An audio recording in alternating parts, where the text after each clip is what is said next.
Right, today we're talking about adapter versus speed booster and which one is right for you. Let's go.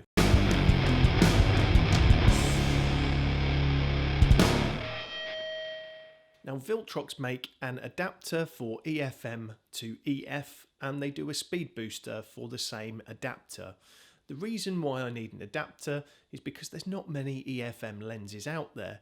And the EF lenses are superb, so why not get an adapter so that I have access to use all of those lenses? Now an adapter is literally, as it says, an adapter. It changes the mount from an EFM to an EF without doing anything else to the image, whereas the speed booster does something very, very different. So why is there a speed booster option and what does that do? Now, to understand that, the first thing you need to understand is that the Canon M50, although being a superb camera, is a cropped APS-C sensor and it has a crop factor of 1.5. That does two things. The first thing is that because the sensor is smaller, it lets in less light.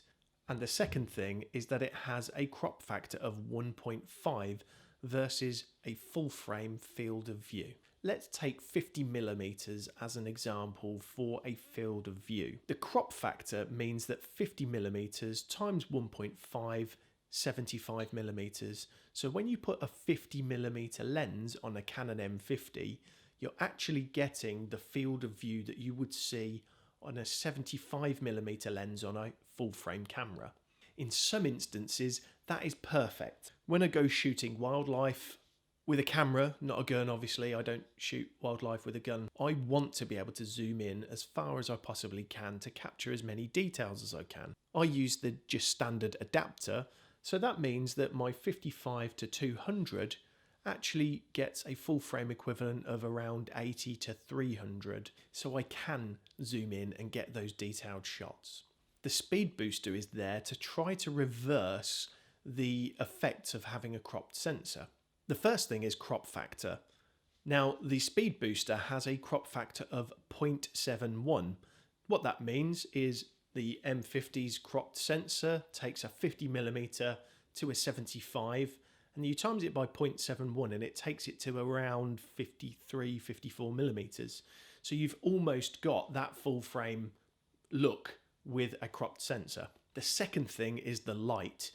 The lens I'm shooting on right now is rated at f2.8, but when I use the speed booster, it allows me to shoot at f2.0. Look at these two photos side by side. They are both shot at 1/50th of a second and ISO 100, but because of the speed booster, it opens up that field of view and also allows me to shoot at f2 rather than f2.8. So answering your question, do you need the adapter or do you need the speed booster? You've just got two questions to ask yourself. Do you need more light hitting your sensor so it's better in low light situations, and then having the wider field of view almost to the full frame equivalent? Or do you want that cropped sensor feel and just to be able to have more choices of lenses? It's as simple as that. Hope you liked the video, and if you did, please hit the like button, subscribe, hit the bell icon to get notifications, and guess what? You know it. Keep learning.